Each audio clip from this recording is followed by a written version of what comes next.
मैं एक ही बात कहना चाहूंगा। डॉक्टर संग्राम जी पाटिल सिर्फ नाम ही काफी है। Over to you doctor Sangram Patil ji. Please help me welcome doctor Sangram Patil. Sir, over to you. I- और Yeah, I hope you all can hear me. जी sir. Uh, first of all my best wishes, सबको बहुत बहुत शुभकामनाएं। हमारा जो मूल निवासी दिवस होता है या डे ऑफ इंडिजिनस पीपल 9 अगस्त को होता है हर साल। वो पिछले कुछ दशक से शुरू हुआ है, लेकिन पिछले 8 दशक से हम लोग भारत का जन्मदिन भी मना रहे हैं, या उसे स्वतंत्रता दिन भी हम बोलते हैं। वैसे तो Bharat as a independent country, separate country, 80 साल पहले फर्स्ट टाइम ये भारत नाम से जन्म को आई थी, तो उसके भी सालगिरह पर आप सबको बहुत बहुत शुभकामनाएं। युवराज जी मेरे इंट्रोडक्शन सिर्फ वेरी फेमस अम्बेडकराइट लिबरल इतना भी करते तो काफी हो जाता। बाकी के तो डिग्रीज और ये सब सबके पास होते हैं, कम ज्यादा करके। तो आई thank global BAMCEF diaspora and मूल निवासी जो सभ्यता संघ है, उनका भी बड़ा धन्यवाद करता हूँ कि मुझे यहाँ पर आपने इनवाइट करके बोलने का अवसर दिया है। And it is always very nice experience Baba Saheb के बारे में या धम्म के बारे में या बहुजनों के बारे में कोई भी बात करने का चांस मिले, कोई बात सुनने का चांस मिले, तो मुझे बहुत अच्छा लगता है। I always enjoy it and I have attended lots of such programmes and I am sure I you all have the same experience. आपको भी मजा आता होगा। तो दो चीजें हैं, मूल निवासियों का दिन और स्वतंत्रता दिन। तो मूल निवासी कौन है? तो मूल निवासी का मतलब क्या है? तो ये इंडिजिनस पीपल, जो उस लैंड के लोग हैं। अगर हम भारत का विचार करें तो भारत में मूल निवासी कौन है, तो इसके लिए बाबा साहब अम्बेडकर ने एक बड़ा फेमस सेंटेंस दिया है। वो बोलते हैं कि Indian history has been India's history has been a history of mortal conflict between Brahmanism and Buddhism। तो ये भारत का इतिहास का संक्षेप है, समरी। तो ब्राह्मणिज्म है और बुद्धिज्म है। तो यहाँ पर मूल निवासी कौन है? तो there is no doubt, obviously मूल निवासी is the the the sect, the community that follows Buddha's ideology, जो सनातन धम्म के पाठ को, समन संस्कृति का पालन करने वाले यहाँ के मूल निवासी लोग हैं। और जो ब्राह्मणिज्म की आइडियोलॉजी है, ये फॉरेन आइडियोलॉजी है। यहाँ बाबा साहब अम्बेडकर ने साहित्य में भी दिया है कि यह ईरान में अवेस्ता में भी मिलती है और कई जगह पे भी मिलती है, और ये बाद में इंपोर्ट की गई आइडियोलॉजी। इनको मानने वाले जो है ये बाहर के आइडियोलॉजी के लोग हैं। तो यहाँ पर हमें मिक्स भी मिल जाता है। हमारे कुछ जो मूल निवासी भाई बहन होते हैं, उनमें से कुछ ब्राह्मणिज्म को फॉलो करते हैं, या कुछ ब्राह्मण या जो सवर्ण ब्राह्मण कहलाते हैं, उनमें भी हमें मूल निवासी आइडियोलॉजी, सेक्युलर आइडियोलॉजी के लोग मिल जाते हैं। तो ये भी हम देखते हैं। तो यह हमें क्लियर होना चाहिए कि व्हाट इज मूल निवासी। तो ये मूल निवासी है हमारी समता की, बंधुता की, भाईचारे की, इक्वालिटी, फ्रैटर्निटी, जो बाबा साहब ने कहा है, हमारे संविधान में कहा है, उसकी बात करने वाली जो आइडियोलॉजी है, ये मूल निवासी आइडियोलॉजी है। तो जब हम स्वतंत्रता की बात करते हैं, जैसे हमारा ये अभी 80वां स्वतंत्रता दिन हमने सेलिब्रेट आज ही कर रहे हैं हम लोग, तो ये स्वतंत्रता किससे है? तो ये कंसेप्ट जो है ये कॉलोनाइजेशन से रिलेटेड है, अबोरिजिनल्स वर्सेस कॉलोनाइजर्स। तो कॉलोनी करने वाले जो ब्रिटिश थे, फ्रेंच थे, पोर्चुगीज थे, हमारे यहाँ पे आए हुए, वो चले गए। और उस लैंड जो जम्बू द्वीप का जो लैंड है, जिसे भारत में जिसे बाद में मुसलमान जो रूलर्स थे उन्होंने हिंदुस्तान कहा, अंग्रेजों ने और यूरोपियंस ने उसे इंडिया कहा, क्योंकि वो इंडस वैली सिविलाइजेशन से इंडिया आता था। और मुसलमानों ने हिंदुस्तान कहा क्योंकि वो सिंधु को हिंदू कहते थे, तो सिंधु वैली सिविलाइजेशन की वजह से उसे हिंदुस्तान कहा। और जब 1947 को इस नए कंट्री को जो इंडिपेंडेंट होने वाली है और बनने वाली है, इसे क्या नाम देना है, तो सबने मिलके सोचा कि इसको इंडिया तो नाम कंटिन्यू करना है, इसके साथ हम भारत भी जोड़ देते हैं, क्योंकि उस भारत नाम से कुछ हिस्ट्री जुड़ी हुई थी, कुछ सभ्यता की बात जुड़ी हुई थी, तो ये नई कंट्री आ गई। तो ये हो गया पॉलिटिकल इंडिपेंडेंस, पॉलिटिकल स्वतंत्रता आ गई।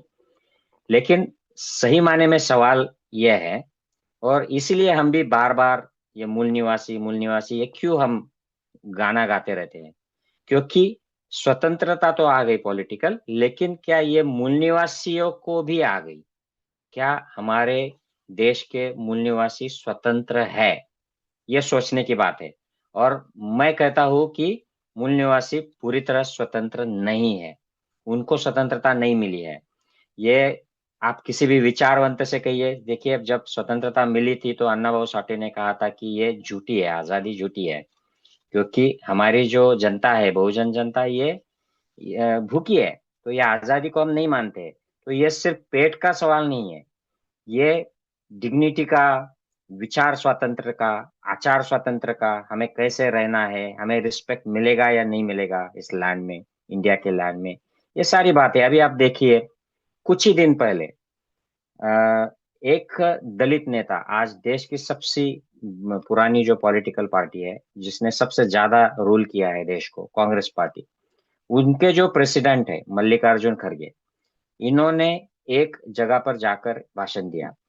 तो वहां पर ये जो आइडियोलॉजी वाले जो है, अपोजिट आइडियोलॉजी वाले, ब्राह्मणिज्म वाले, उन्होंने जाकर उस जगह का शुद्धिकरण किया है। उनका एक रिचुअल होता है, कोई कर्मकांड होता है, इसलिए किया कि मल्लिकार्जुन खड़गे belongs to the opposite ideology. वो बुद्धिज्म वाले, मूल निवासी वाले गट के हैं, वो शूद्र है, अस्पृश्य है, तो उनका शुद्धिकरण किया। तो ये बहुत मानहानि वाली बात है। और ये आज 21वीं सदी में हम लोग यहाँ पर, मैं अभी यूके में बैठा हूँ, कोई आप में से मिडिल ईस्ट में है, कोई यूरोप में है, कोई साउथ ईस्ट एशिया में है, I am not sure if there are people from America as well. तो यहाँ पे आज ये बात अगर किसी को बताई जाए तो वो लोग हंसेंगे और कहेंगे कि अरे कितने ऑर्थोडॉक्स और बैकवर्ड लोग हो आप, और ये भारत में आज चल रही है, उसके लिए झगड़ा चल रहा है। The President of India doesn't get invitation for inauguration of the parliament or inauguration of the temple, the project, political project run by the political party in power. उनको बुलाते नहीं है, क्योंकि वो एक दलित है, एक आदिवासी है। अगेन द क्वेश्चन, ये मूल निवासी है, तो इनको वहां पे बुलाना भी उचित नहीं समझा जाता है, क्योंकि ये अशुभ है। जो ब्राह्मणिज्म की आइडियोलॉजी है, उसमें इनको बुलाना अशुद्ध माना जाता, अशुभ माना जाता है, तो इनको बुलाते नहीं है। तो मूल निवासियों को आज भी किसी अगर मंदिर में चले जाए या घाट में, अभी यूपी का एक मैं वीडियो सोशल मीडिया पे देख रहा था कि कुछ दलित बच्चे और एडल्ट्स एक घाट पर नहाने के लिए चले गए, नदी के घाट पर, तो उनको वीडियो बनाकर मारा पीटा गया। तो ये क्या है? ये नदी और घाट क्या, ये ब्राह्मणवादियों के, उनके क्या हेरिडिटरी जनरेशनल वेल्थ है क्या, कि ये उनको मारेंगे, मूल निवासियों को, दलितों को, शूद्रों को? एक मुख्यमंत्री जो फॉरेन एजुकेटेड है, अखिलेश यादव, वो जब अपना निवास छोड़ता है तो उसके घर का शुद्धिकरण किया जाता है।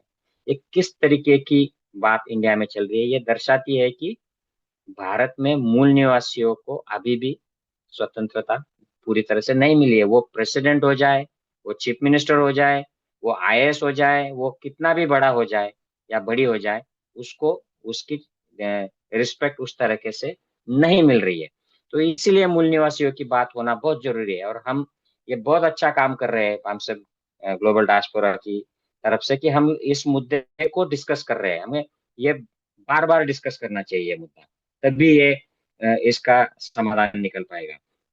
तो अगली बात है, तो जब ये पॉलिटिकल फ्रीडम की बात आती है, तो हम महात्मा गांधी, सरदार वल्लभ भाई पटेल या सुभाष चंद्र बोस, मौलाना अबुल अबुल कलाम आजाद, पंडित नेहरू, भगत सिंह, इनकी बातें करते हैं। और ये बहुत जरूरी है, ये हमारे पूर्वज थे, ये बड़े महान थे। इन्होंने हमारे पॉलिटिकल स्वतंत्रता के लिए, हमारे देश भूमि के लिए, उसकी स्वतंत्रता प्राप्त करने के लिए अपना जीवन त्यागा। इन्होंने बहुत मेहनत की, ये जेल में गए, इनमें से कुछ ने, हमारा कुछ जो बहुत सारे लोग थे, उन्होंने अपनी जान भी दी। और हमें स्वतंत्रता दिलाई। लेकिन जिस स्वतंत्रता की अब हम बात करते हैं, मानसिक गुलामगिरी या अपने हक की जो इक्वालिटी जो संविधान ने हमें दी है, इक्वालिटी, हमारे एक्सप्रेस करने की आजादी, अ, अपनी बात रखने की आजादी, अपनी रिप्रेजेंटेशन की आजादी, उसके लिए हमें ये मानसिकता की जो बात है उसके लिए हमें भगवान गौतम बुद्ध, महात्मा फुले, बाबा साहब अम्बेडकर, इनको या पेरियार रामास्वामी, इनको समझना जरूरी है, इनकी लड़ाई समझना जरूरी है। आप बात देखिए, बार बार एक व्यक्ति का नाम जो स्वतंत्रता जो आंदोलन था उसमें बिल्कुल थोड़ी से काल के लिए उसका सहभाग था, वो शामिल हुआ था, वो है विनायक दामोदर सावरकर। और ये बाद में पकड़ा गया, ब्रिटिश गवर्नमेंट ने इसको पकड़ लिया, यही से हमारे यहीं पे रहता था लंदन में। पकड़ने के बाद उसको जेल में भेजा और जेल से छूटने के बाद इसने कभी भी स्वतंत्रता आंदोलन में भाग नहीं लिया। और ये बावजूद मतलब अपार्ट फ्रॉम दैट, ये स्वतंत्रता आंदोलन के जो सेनानी थे उनके खिलाफ ब्रिटिश गवर्नमेंट को ये इंफॉर्मेशन देता था, उनको पकड़ के इनको सपोर्ट करता था, इनको पकड़ने में मदद करता था। ऐसे आदमी को आज भी स्वातंत्र्य वीर या वीर सावरकर नाम का जो उपाधि एडजेक्टिव लगाकर इसको पुश किया जाता है, इसके फोटो इमेजेस संसद में लगाए जाते हैं। हालांकि इसने देश के स्वतंत्रता के खिलाफ काम किया है, ये ब्रिटिश शासन में ये पेंशन लेता था यहाँ, लेकिन फिर भी इसको स्वातंत्र्य वीर कहा जाता है। ये आदमी कोई भी हिंदू ब्राह्मणिज्म कर्मकांड को नहीं मानता था, उनके खिलाफ इसने किताब लिखी है रैशनलिज्म पर। ये गाय को देवी नहीं मानता था, ये क्रिटिसिज्म करता था ब्राह्मणिज्म का, एक समय था उसमें। लेकिन इसको फिर भी हिंदुत्व का आइकॉन मानकर ये लोग पुश करते हैं। क्यों? बिकॉज ब्राह्मण्स जो आइडियोलॉजी है, ब्राह्मणिज्म की जो आइडियोलॉजी है, ये लोग पावर में है, इनके हाथ में सत्ता है। तो इनके जिनके हाथ में सत्ता है उनका कोई भी वो कितना भी लो क्वालिटी पर्सन हो उसको हीरो बनाएंगे, स्वतंत्र वीर बनाएंगे। ये वैसी बात हो गई जैसे मनुस्मृति ने लिखी है कि मनुस्मृति में बताया है कि कोई भी लो क्वालिटी का कितना भी गलत काम करने वाला ब्राह्मण हो तो इसको ये पूजनीय है। और ये बात अलग अलग पुराणों में भी दिया है, ये सिर्फ मनुस्मृति में नहीं दिया है। तो ये बात एक्चुअल लाइफ में, आज के मॉडर्न लाइफ में जब संविधान लागू किया गया तब भी ये फॉलो किया जा रहा है। और हमारे जो मूल निवासियों के जो स्वतंत्र सेनानी है कितने हैं और इनको कितने लोगों को हम याद करते हैं जब स्वतंत्रता दिन आता है तो कौन, तिलका मांझी का, बिरसा मुंडा का, या जलकारी देवी का, या जो भी है उनके तो ये अनसंग हीरोज है। कितने लोग, मैंने पीछे एक वीडियो बनाया था, जो लोग काला पानी के सजा भुगतते भुगतते वहीं पे मर गए, उनकी क्या दशा हुई एंड में किसी को भी नहीं पता है। और उनके जब हम नाम देखते हैं, सरनेम्स देखते हैं, उसमें काफी सारे महार कम्युनिटी के हैं, काफी सारे कुंबी कम्युनिटी के हैं, ये शूद्र है, अस्पृश्य है, इन लोगों को काला पानी की सजा हुई और वहां पर मर गए, बिना माफी मांगे मर गए। वो वापस आ नहीं सके, उनके रिलेटिव्स को कभी पता नहीं चला कि इनका क्या हो गया। और इनका एक का भी नाम हम नहीं लेते क्योंकि ये मूल निवासी थे, इनकी बात कहने वाले कोई है नहीं पावर में, और उनको रिप्रेजेंटेशन नहीं है। तो ये जो आज भी चल रहा है, यही बात आप देखिए, कोई भी पुराना पुराण उठा लीजिए, रामायण महाभारत कोई भी ग्रंथ उठा लीजिए, वहां पर जो मूल निवासियों की बात करता है वो एक तो राक्षस है, डेमन है, या विलन है। और जो ब्राह्मणिज्म की बात करता है वो सारे हीरो हैं।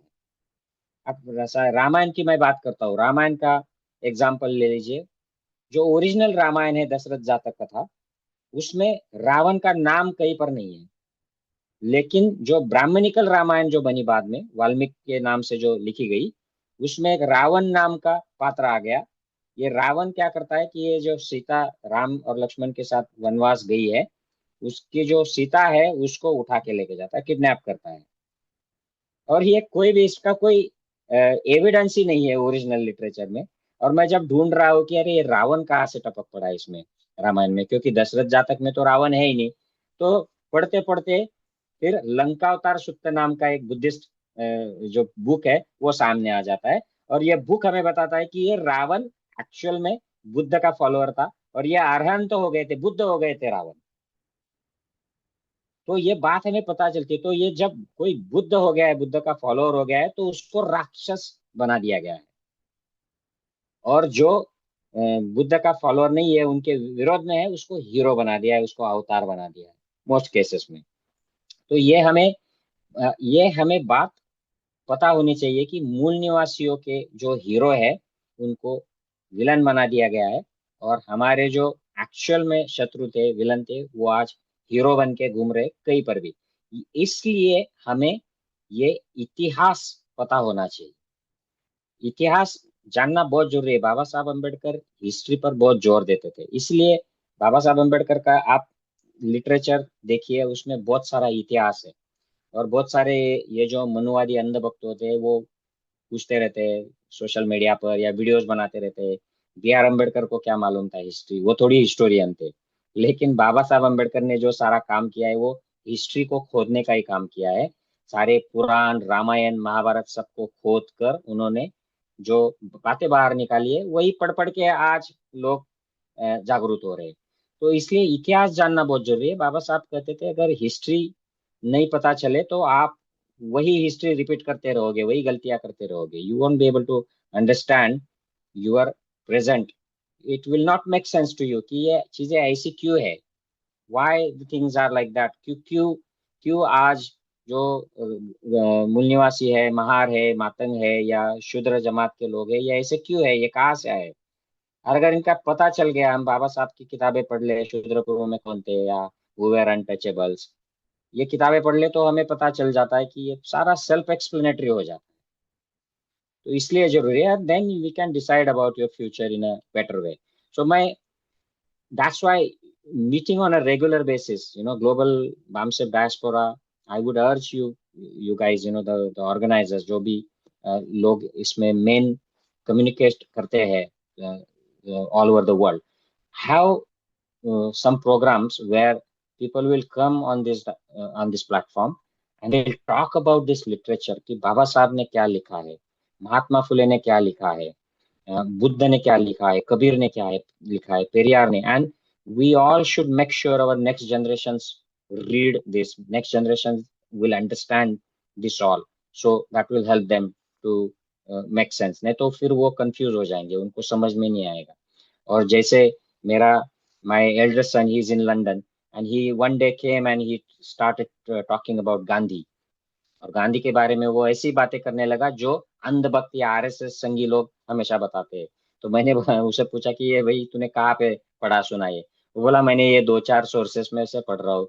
Then I said, no, read this proper source, don't go by those kind of rumours. तो ये हमें बहुत जरूरी है, नहीं तो फिर आगे चलकर आज के जो हमारे हीरो है, बाबा साहब अम्बेडकर है, या महात्मा गांधी है, कोई भी जो भी हीरो है, महात्मा फुले है, इनका विलनाइजेशन हो जाएगा, जो ऑलरेडी शुरू हो गया है, इन लोगों ने शुरू कर दिया है। तो इसे हमें रोकना है। नाउ ये एक्सक्यूज में, इतिहास की बात होगी। आज क्या चल रहा है आज इंडिया में? I am sure most of you are watching what are political developments, social developments that are going on in India. मेरा एक रिसेंट एक्सपीरियंस है इंडिया जाने का। वहाँ पे क्या हो रहा है, मैं खुद 4 महीने वहाँ पर रह के एक्सपीरियंस करके आया हूँ। और मैं वॉलंटरी नहीं किया, मुझे वहाँ पर पुलिस ने रोक लिया था 4 महीनों के लिए। तो वो एक्सपीरियंस मैं बताता हूँ।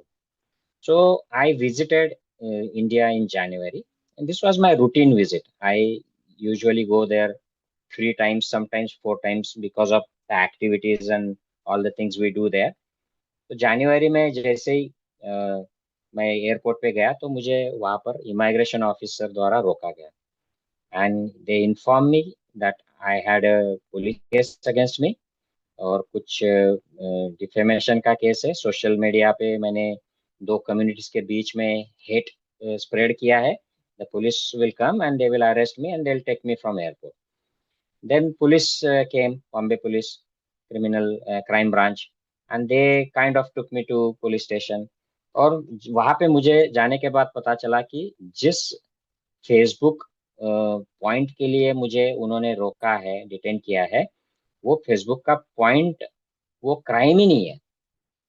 It just comes under my freedom of speech, that I have a right, even as a British person, to raise question on Indian Prime Minister.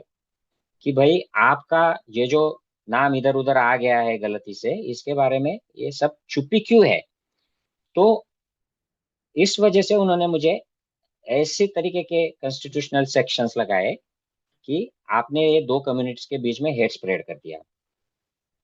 तो मैंने पुलिस से बात की, तो police is telling me, sir we know you, we love you, आपने Covid में जो काम किया है, आप जो मुद्दे उठाते हैं हमको पता है, लेकिन ये हम कुछ नहीं कर सकते इसमें, ये सारा ऊपर से है. देन आई एम आस्किंग, कितना ऊपर से है भाई. तो सर वो हम ज्यादा नहीं बता सकते, ये ऊपर से है, हमको करना पड़ेगा. Then I had to go to court to get the ban, travel ban lifted. Travel ban lift करने के लिए कोर्ट ने 3.5 महीने लगाए. और मैं ऐसी एक्सपेक्टेशन था मेरा कि अर्नव गोस्वामी का जो डिटेंशन था या अरेस्ट था, उसको रिवर्स करने के लिए, because it is a freedom, liberty का मामला है, राइट टू लिबर्टी, कोर्ट ने नाइट टाइम कोर्ट चला था और उसको छोड़ दिया था अर्नव गोस्वामी को. I was expecting the same कि एक दिन में नहीं तो एक आध हफ्ते में तो court will say it is a liberty, इसको जॉब करना है, it is a human right. But court took 3.5 months for all this.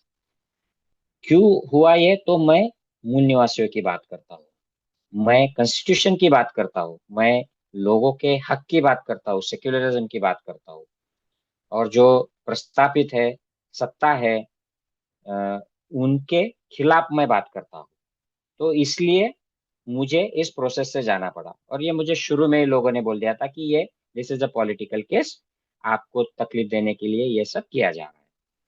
तो आज ऐसे ही हालात है देश में, और मैं आशा करता हूँ कि ये जल्दी बदल जाए. हम संविधान के रास्ते चले, हम ये आइडियोलॉजीज के रास्ते नहीं चले कि ये इस आइडियोलॉजी का है इसलिए इसको रोक के रखो, और ये हमारे आइडियोलॉजी का है इसलिए इसको जल्दी छोड़ दो. ये जो बात चल रही है, ये संविधान की बात नहीं चल रही है. तो खैर, मेरा केस अभी भी चल रहा है बॉम्बे हाई कोर्ट में, एंड वहाँ पे एफआईआर रजिस्टर्ड है, उसके खिलाफ मैंने अपील किया है. So I am hoping that the case will be quashed, because वो क्राइम ही नहीं है, that is my right to ask question to the Indian prime minister.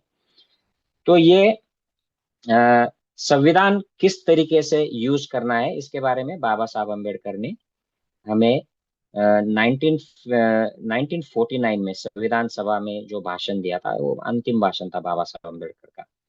उन्होंने कहा था कि ये स्पष्ट किया था उन्होंने कि संविधान चाहे कितना भी अच्छा क्यों ना हो, वह बुरा साबित होगा यदि उसका उपयोग करने वाले लोग, यानी शासक और पॉलिटिकल लोग, बुरे हो. इसके विपरीत बुरा संविधान भी अच्छा साबित हो सकता है यदि उसे लागू करने वाले लोग अच्छे हो. तो बाबा साहब की ये जो चेतावनियां जो है, इसके हम रिजल्ट्स हम देख रहे हैं कि जिसको संविधान का इम्पोर्टेंस ही नहीं पता है, या जो संविधान को मानते ही नहीं है, ऐसे लोग, again this is a war of, Baba Saheb ने जो बोला है, the history of India is the war between, ideological war between Brahmanism and Buddhism. तो यही वॉर चल रहा है आज भी, प्रतिक्रांति और क्रांति. तो ये प्रतिक्रांति क्यों हो जाती है, इसके बारे में मैं I will talk in the and, कि क्यों प्रतिक्रांति हो जाती है. क्योंकि हम क्रांति करने वाले जो लोग हैं, जो सेक्युलरिज्म, समता, स्वतंत्रता, बंधुता में विश्वास रखने वाले जो लोग हैं, मूल निवासी आइडियोलॉजी के लोग हैं, हम लोग कुछ गलतियां करते हैं. तो क्या गलतियां करते हैं, मैं I talk about that in the end. But I just wanted to share my experience about कि मूल निवासी आइडियोलॉजी, और मैं ये अकेला नहीं हूँ, भीमा कोरेगांव मैटर में भी सारे मूल निवासियों की हक के बात करने वाले लोग जेल में गए, और उनको षड्यंत्र करके जेल में डाला गया. I have closely observe that case, and I M in touch with many of them. जो जो मूल निवासियों की बात जोर से उठाता है, उसको तकलीफ होती है, और जो मूल निवासियों की बात करते करते झुक जाता है, कॉम्प्रोमाइज कर लेता है, उसको तो मंत्री भी बना दिया जाता. वो केंद्र में मंत्री बन जाते हैं, राज्य में मंत्री बन जाते हैं और उनको कुछ तोहफे मिल जाते हैं। So we have to be careful and be aware of this political phenomena जो चल रही है, इनके बारे में हमें ख्याल करते रहना चाहिए। तो जिन लोगों की मैंने बात की कि कुछ लोग कॉम्प्रोमाइज कर लेते हैं, गुलाम बन जाते हैं, इनका आइडियोलॉजी कॉम्प्रोमाइज हो जाता है। और ये गुलामगिरी अलग अलग तरीके की है। ये सिर्फ गुलामगिरी जो हम जानते हैं कि किसी को पकड़ के लाओ और उनको हमारे घर का काम या खेती का काम कराओ उनसे, या अफ्रीका से उनको जहाज में भर के पकड़ के लाओ और उनको इधर यूके में लिवरपूल में उनसे कंस्ट्रक्शन कराओ, ये पुरानी गुलामगिरी होती थी। ये आज भी मौजूद है दुनिया के काफी हिस्सों में, इंक्लूडिंग इंडिया। इंडिया में भी है ये बॉन्डेड लेबर या युद्ध के जो गुलाम होते थे या ह्यूमन ट्रैफिकिंग वाले, ये एक तरीके की गुलामी है। बट जो मेन गुलामगिरी जिसके बारे में हमें चिंता करनी है वो इंडिया में एग्जिस्ट करती है, और this is Gulamgiri, slavery by birth. आप इस जाति में या वर्ण में बैठे हो, जन्मे हो, इसलिए आप गुलाम हो, आप सेवक हो, आपको सेवा करना है। इस तरीके की जो गुलामगिरी आज भी है वो हमारे कल्चर में, वहाँ पे जो आइडियोलॉजी है, जो धर्म की आइडियोलॉजी है, उससे मिलती है। और ये आइडियोलॉजी को मानने वाले लोग, उसको फॉलो करने वाले लोग भी है। हमारे ही कुछ बंधु जो है ये भूल जाते हैं कि बाबा साहब ने क्या बताया है, महात्मा फुले ने क्या बताया है, बाबा साहब की 22 प्रतिज्ञाएं क्या है, बुद्ध का सनातन ये सदम्मो सनातनो बुद्ध बोल के गए, ये क्या, ये भूल जाते हैं। और कुछ लोग छुपा भी लेते हैं, आइडेंटिटी भी छुपाते हैं, बाहर आकर यूके में यूएस में आकर भी ये आइडेंटिटी छुपाते हैं, अपनी कास्ट छुपाते हैं, अपना आइडियोलॉजी छुपाते हैं, डरते हैं लोग। ठीक है, प्रैक्टिकली सबको लड़ना पॉसिबल नहीं होता है, लेकिन इससे हमें, इस पे हमें सोचना चाहिए कि हमारी हिस्ट्री क्या थी, हम प्रेजेंट में क्या है, और हम उससे छुपा क्यों रहे हैं। मैंने इंडिया में भी बहुत सारे देखे, मेरे करीबी दोस्त है, कुछ रिश्तेदार है, वो आइडेंटिटी छुपा रहे हैं। और बाहर यहाँ पर आकर भी, हमने एक रिश्तेदार है हमारे, वो कहते हैं कि नहीं, ये बाबा साहब का जो आंदोलन था ये सब पॉलिटिकल था, सोशल मूवमेंट जो है ये पॉलिटिकल था, और उनको समझता नहीं है या वो मानने को तैयार नहीं है। तो ये जो गुलामी है ये हमें समझनी चाहिए। अस्पृश्य कैसे बन गए, ये शूद्र कैसे बन गए, ये मानसिक गुलाम कैसे बन गए, इसका सारा वर्णन बाबा साहब अम्बेडकर ने दिया है, ये पुराणों में भी दिया है। नंद अंतं क्षत्रिय कुलम, ये वाक्य हमें भूलना नहीं चाहिए। हम सब, हमारे पूर्वज सारे खत्तीय, यानी क्षत्रिय। खत्तीय ये ओरिजिनल भाषा है, बाद में जो क्षत्रिय बनी, संस्कृत बनी, उसमें क्षत्रिय बन गए थे, खत्तीय थे। लेकिन ये ऐसा एक माहौल आया जब ब्राह्मणिज्म के जो इंचार्ज है, ओनर्स है, उन्होंने ये डिक्लेयर कर दिया कि जैसे ही नंद कुल की समाप्ति हो गई, सारे खत्तीय अब खत्म हो गए, और बचे हुए जो सारे नॉन ब्राह्मण से, ये सारे शूद्र है। और तब से ये शूद्र, और फिर around the time of Christ 2000 years ago, Vishnu धर्म सूत्र में ये अस्पृश्य ऑफिशियली वर्ड आ गया, और तब से अस्पृश्यता भी रेगुलरली इस भारत भूमि पर बढ़ी, और तब से ये शुरू हो गया। इसका जन्म से कुछ लेना देना नहीं है, इसका इसका कर्म से भी कुछ लेना देना नहीं है। ये सारे लोग जो शूद्र, अस्पृश्य, आदिवासी जो है, SC ST OBC, इंक्लूडिंग आज के जो क्षत्रिय, जो खुद को क्षत्रिय समझते हैं, ये सारे इस भूमि के खत्तीय लोग हैं, ओरिजिनल लोग हैं, ये मूल निवासी लोग हैं। लेकिन ये जानकारी इनको नहीं होनी चाहिए, इसलिए उनको धर्म में बांट दिया गया है।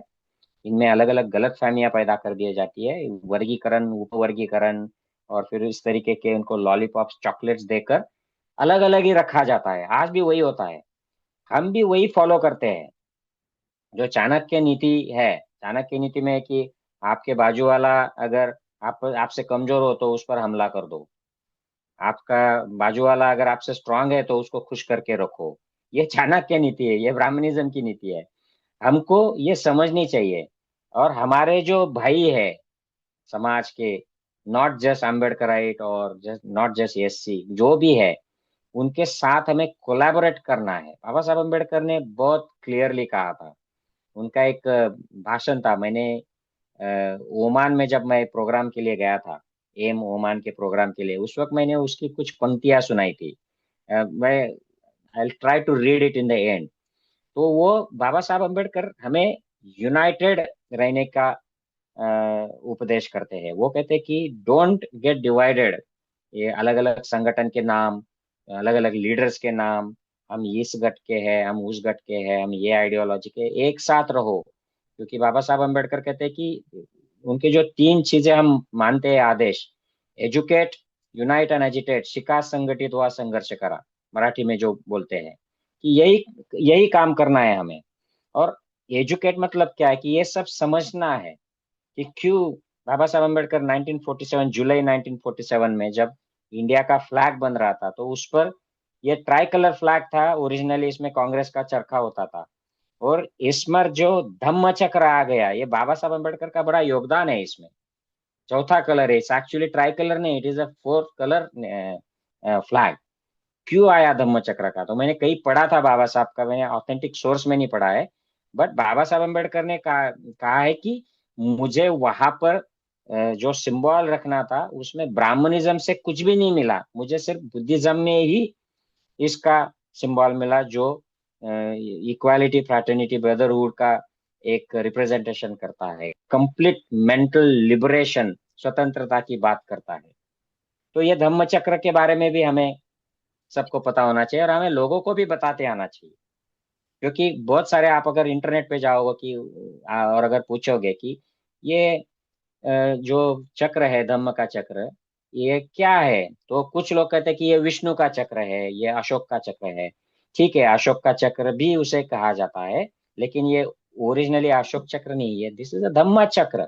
इसकी 24 स्पोक्स है, 12 भव चक्र के हैं और 12 धम्म चक्र के हैं ये, और ये सब मिला के ये पूरा मुक्ति का मार्ग बताता है। Liberation, complete liberation from all the miseries, from all the misunderstandings, full liberation, full enlightenment का ये मार्ग होता है। और ये मार्ग ही आपको आंतरिक, अंतर से, अपने अंतर मन से बंधुता, प्रेम, कंपैशन इस तरीके से लाता है कि इसके प्रवर्तन से, जब धम्मचक्र प्रवर्तन हो जाता है, तो इससे इनइक्वालिटी हो ही नहीं सकती है, डिक्टेटरशिप आ ही नहीं सकती है। ये सेक्युलरिज्म ही होगा, डेमोक्रेसी ही होगी, और बंधुता ही होगा, और इक्वालिटी होगी। इसलिए धम्म चक्र आया है। तो ये हमें, we should be able to tell this to our generation. हमारे जो बुजुर्ग है उनको भी हमें बताते आना चाहिए, जो कंफ्यूज लोग हैं उनको भी ये बताना चाहिए। तो इस एजुकेशन का इम्पोर्टेंस है। यूनाइट के बारे में हम लोगों को मैं जो बाबा साहब का एक लेक्चर है, उन्होंने 1954 में एक भाषण दिया था मुंबई में, वो मैं आपको एंड में पढ़ के बताऊंगा। बट ये बुद्ध का मार्ग, जो सनातन मार्ग जो है, इसके बारे में सबको जानकारी होनी चाहिए, चाहे आप बुद्धिस्ट हो या ना हो। मैं बुद्धिस्ट नहीं हूँ, मैं बुद्धिस्ट नहीं हूँ, मैं धम्म को फॉलो करता हूँ और धम्म को मानता हूँ और धम्म के रास्ते रास्ते पे चलता हूँ। तो इसी तरह सारे लोगों को ये मार्ग जानना चाहिए। अब जो यूनिटी के बारे में बाबा साहब अम्बेडकर ने कहा था, तो मैं वो आपके लिए पढ़ता हूँ यहाँ पर, और then I will conclude my this talk. 1954 का ये भाषण है, और कौन से खंड में है बाबा साहब के मुझे अब याद नहीं है, लेकिन just I just go through it. उन्नीस, बाबा साहब कहते हैं, ये हिंदी में है, 1919 साल से, अर्थात जब गांधी ने कदम रखा तभी से मैं राजनीति में हूँ, इसके बावजूद मेरी कभी उनसे बनी नहीं। तो ये तो सर्वश्रुत था। यहाँ पर गांधी के खिलाफ हमें कुछ नहीं कहना है, उनका अलग इम्पोर्टेंस है, बाबा साहब का अलग इम्पोर्टेंस है। कई तरह की कोशिश हमने की, महाड़ का पानी का सत्याग्रह, नासिक का मंदिर प्रवेश का सत्याग्रह, कई तरह के सत्याग्रह किए। चौदार तालाब का पानी पीने के या कालाराम मंदिर में जाने से हमें अमरत्व नहीं मिलने वाला, वह हमारे अधिकार की लड़ाई मात्र थी, लेकिन किसी ने सहानुभूति नहीं दिखाई। अखबारों में हमारे व्यंग चित्र छपा करते थे, हमारे कार्यक्रमों के लिए संवाददाता नहीं आते थे, मैं बहिष्कृत भारत का संपादक था उस वक्त। 1919 से 1942 तक मैं संपादक रहा। एक बार केसरी में विज्ञापन भेजा, साथ में विज्ञापन की फीस के तौर पर 3 रुपयों का मनी ऑर्डर भी भेजा। मनी ऑर्डर वापस आ गया। जगह नहीं होने के कारण बताया गया। टाइप्स ऑफ इंडिया को फोन किया। उन्हें लगा कहाँ से ये भिखारी लोग परेशान करने आ गए। उन्होंने जवाब ही नहीं दिया और अब हमेशा पीछे पड़े रहते हैं, रिपोर्ट दीजिए। ऐसे हालात थे। हमारे आंदोलन ने ऐसे ऐसे दिन देखे हैं। मैं महार लोगों का असल में बहुत ऋणी हूँ। महार लोगों के कारण ही मैं यह सब कर पाया। यह मेरा 30 सालों का अनुभव है। महार युद्धवीर है, लड़ सकते हैं, त्याग कर सकते हैं। अन्य कोई भी जाति यह नहीं कर पाएगी। इसलिए मेरी नजर में उनके मेरे ऊपर बहुत उपकार है। मैं यहाँ जातिवाचक उच्चारण कर रहा हूँ, इसलिए कोई मुझ पर आरोप कर सकता है, लेकिन मुझे अभिमान है कि मैं इस जाति में पैदा हुआ। इस स्थिति में अस्पृश्य समाज पहुंचा, इसका बहुत सारा श्रेय आप पागलों की तरह, आप पागलों की है। ये जो है खुद समाज का दोष मानते हैं बाबा साहब। महिलाओं का भी इसमें बहुत बड़ा हिस्सा है। 30 साल पहले महिलाएं बेहद और गलिच्छ तरीके से रहा करती थी। तब महिलाएं मुझे बामन कहती थी। वे कहती थी हमें बामन नहीं बनना। आज ऐसे हालात नहीं है, लेकिन अभी हम शिखर तक नहीं पहुंचे हैं, मध्य पर पहुंचे हैं, ऊपर चढ़ रहे हैं। पैर कब फिसलेगा कह नहीं सकते। अभी संकट की स्थिति बदली नहीं है। मैं या वह नेता, यह झगड़ा अब खत्म करना होगा। सार्वजनिक कार्य में मदद कीजिए। हजारों संस्थाएं दान धर्म कर जाति का उद्धार करती है। कोकणस्थ ब्राह्मण, देशस्थ ब्राह्मण, प्रभु आदि ब्राह्मणों की संस्थाएं हैं। उन्होंने अपने छात्रों को विलायत भेजा है, बड़े पदों पर बैठाया है। इन बातों को ध्यान में रखते हुए महीने का 1 रुपया अगर देना तय किया तो सालों के अंत तक कितना तो काम हो सकता है। मेरे अब ज्यादा से ज्यादा 8-10 साल ही बचे हैं।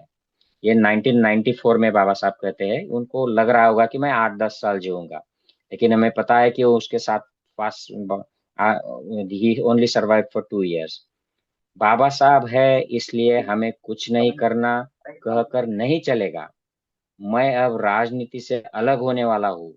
आपको खुद अपना जीवन उज्जवल बनाना है। त्याग, समर्पण आदि बल, निस्वार्थ भाव लगाकर काम कीजिए। मुझे इसी जन्म में आप अपने साथ क्या करते हैं यह देखने दीजिए। मरने के बाद मुझे कैसे पता चलेगा कि आपने अच्छा किया या बुरा किया। मैं आपको सचेत कर यह कह रहा हूँ। तो ये बाबा साहब अम्बेडकर का बड़ा इमोशनल राइटिंग किया है बाबा साहब, थॉट्स एंड स्पीचेस में है। तो बाबा साहब हमें यूनाइटेड रहने की सलाह देते हैं कि कोई भी ये लीडरशिप के जो वार्स, गट तट जो हमारे लोगों के हैं, ये इससे दूर रहने के लिए बाबा साहब हमें अपने जीवन काल के अंतिम जो भाषण है उनमें कहते हैं ये। तो मैं यही अपील करूंगा सबको कि अ, अगर हमें मूल निवासियों की बात रखनी है, उसे जिंदा रखना है, तो हमें क्या करना है। तो एक मैं धम्म का जो फॉलो करता हूँ, ये विपश्यना के माध्यम से करता हूँ।